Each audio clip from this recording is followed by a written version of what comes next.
Oke, bismillahirrahmanirrahim. Assalamualaikum warahmatullahi wabarakatuh.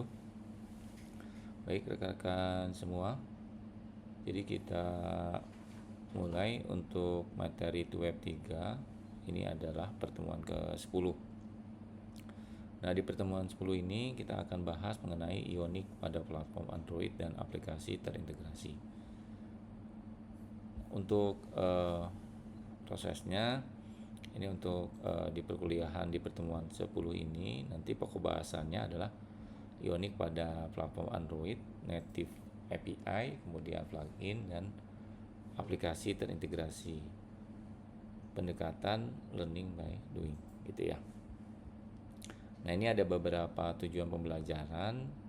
Jadi nanti diharapkan rekan-rekan semua setelah menyelesaikan praktikum ini, mahasiswa diharapkan mampu yang pertama adalah memahami cara kerja Ionic pada platform Android.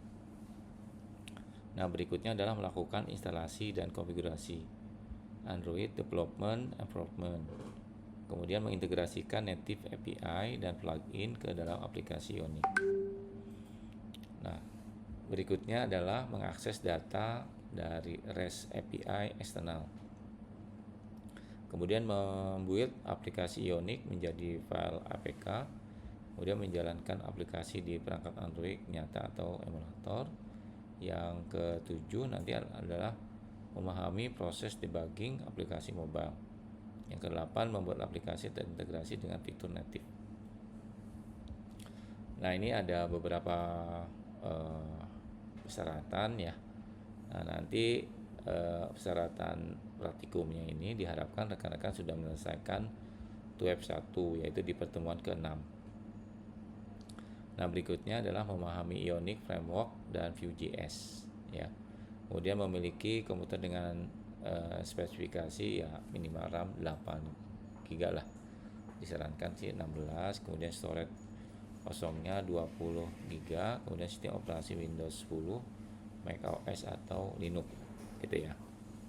Nah, kemudian juga ada koneksi internet yang stabil untuk download Android SDK. Nah, nanti ini beberapa working code sample ready to use gitu ya. Jadi teman-teman cara penggunaannya di sini ada cd gitu ya, change directory. Di sini ada code sample web 2 weather apps gitu ya. Kemudian juga ada npm install, kemudian npm run dev. Kemudian di sini ada dokumentasi troubleshooting. Ya, nanti teman-teman bisa nanti linknya nanti saya share, bisa teman-teman pelajari bersama. Kemudian di sini persiapan lingkungan Android, di sini ada instalasi Java Development Kit gitu ya. Di sini ada download dulu, kemudian install JDK, kemudian setting environment variable, kemudian ada 4 verifikasi install, kurang lebih seperti ini ya. Oke, di sini ada untuk Windows, install Windows, kemudian untuk macOS, kemudian juga ada untuk Linux atau Ubuntu atau Debian, bisa digunakan ya distronya. Nah, berikutnya adalah instalasi Android gitu. Nah, ini nanti untuk instalasi Android ini teman-teman bisa download langsung dari developerandroid.com gitu ya. Nah, nanti juga di sini tinggal pilih sesuai dengan perangkat komputer yang teman-teman punya. Di sini ada Windows, kemudian ada untuk Linux, ada untuk Mac gitu ya, tinggal disesuaikan saja. Oke ya, kurang lebih seperti itu. Nanti tahapannya nah, yang kemudian yang keempat instalasi SDK. Nanti untuk SDK ini teman-teman bisa langsung namanya more action, nanti ada SDK manager. Nah, nanti diinstal aja sesuai dengan kebutuhan ya. Jadi installnya itu jangan semua, tapi sesuai kebutuhan saja. Karena nanti kalau diklik semua nanti akan lama. Jadi sesuai kebutuhannya saja disesuaikan. Misalkan sini contoh Android SDK platform 33 gitu ya. Kemudian Android API Intel x86 Atom System Image gitu. Gitu ya teman-teman ya. Nah, berikutnya adalah langkah 3 ini setting environment variable untuk Android gitu. Nah, kemudian ini padnya untuk ngatur ya. Nanti ini kurang lebih seperti ini tahapannya. Nah, dibuat emulator ini, sebenarnya kalau emulator ini teman-teman bisa menggunakan dari handphone atau juga emulator dari luar gitu ya, misalnya Genymotion, atau juga emulator bawaan dari Android itu sendiri gitu ya. Jadi teman-teman bisa menggunakan banyak cara lah untuk emulator. Boleh pakai handphone pribadi, boleh juga menggunakan aplikasi tambahan menggunakan Genymotion, bisa juga aplikasi emulator yang ada di dalam aplikasi Android itu sendiri ya. Nah, nanti untuk praktikum pertama ini nanti di dalam membuild aplikasi Ionic ke Android gitu ya.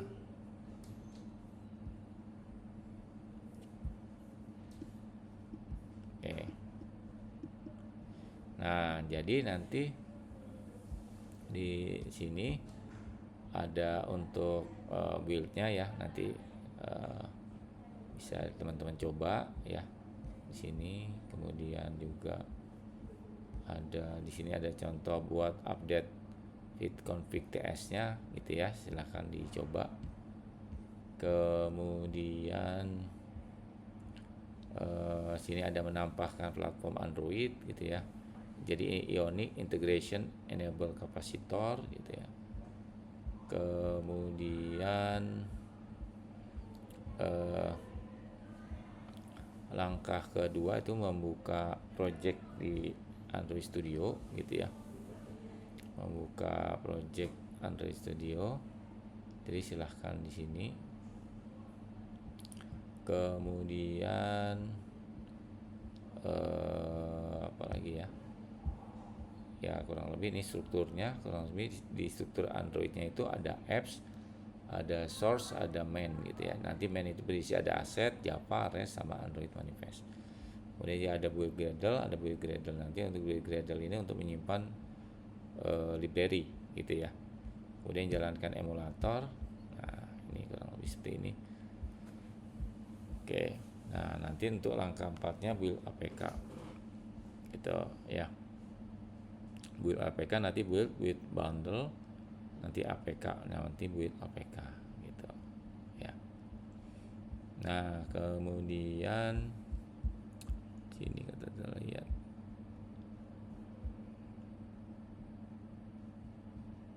Oke ya. Nah, praktikum kedua native API dan plugin, jadi menggunakan plugin geolocation. Nanti npm install capacitor at geolocation npx cap sync gitu ya. Nah, ini kemudian untuk menggunakan plugin kamera gitu ya. Untuk ada plugin kamera, nanti teman-teman bisa coba ya. Langkah ketiga untuk storage, menyimpan data lokal. Jadi di dalam Android juga kita bisa menyimpan data lokal atau nanti menyimpannya menggunakan biasanya kalau data lokal itu kalau di Android itu menggunakan SQLite. Tapi kalau mau menggunakan MariaDB dan sebagainya ya bisa juga, kita tinggal menggunakan fitur backend gitu ya. Oke, nah ini implementasi di aplikasi To-Do gitu ya. Kemudian nanti praktikum 3 akses data dari REST API gitu ya. Yang studi kasus aplikasi info cuaca gitu. Jadi npm install di sini membuat service API gitu ya. Kemudian di sini weather, ini membuat weather service gitu ya, tinggal kita panggil API-nya. Kemudian oke, nanti saya info ya linknya ya. Nah, nanti di sini aplikasi praktikum keempat aplikasi terintegrasi lengkap. Di sini ada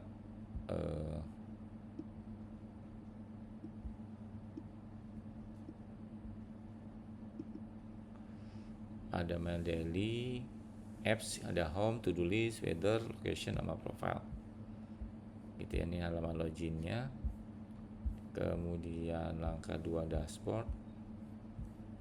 Ini ya untuk dashboardnya. Nah, ketika update router gitu ya. Nah, kemudian ada debugging dan testing with release APK gitu ya. Hanya untuk rilis APK.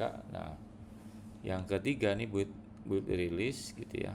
Di sini di Android Studio, kemudian ini untuk latihan mandiri lah ya. Latihan mandiri, di sini ada npm install add capacitor local notification. Oke, nanti di sini ada troubleshooting common error ya. Nanti teman-teman bisa coba secara mandiri. Oke. Jadi di sini jika ada error-error nanti location tidak bekerja emulator, nanti di sini juga ada solusinya, teman-teman bisa coba.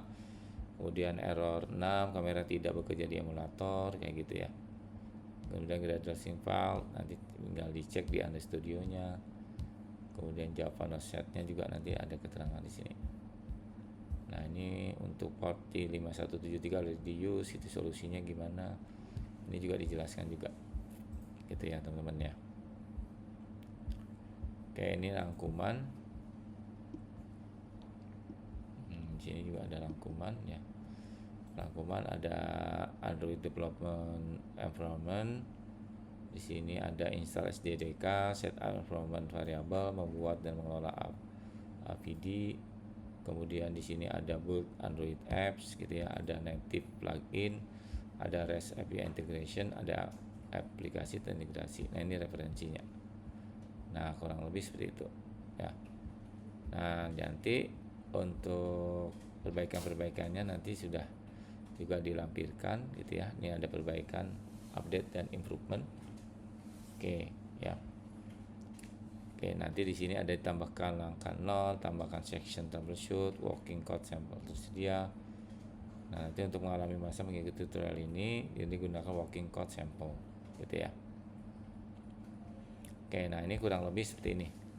Jadi teman-teman silahkan dicoba dan tetap semangat ya, dikerjakan tugas kedua ini ya, tugas kedua. Oke, mungkin itu saja informasi yang dapat saya berikan. Terima kasih kepada rekan-rekan semua.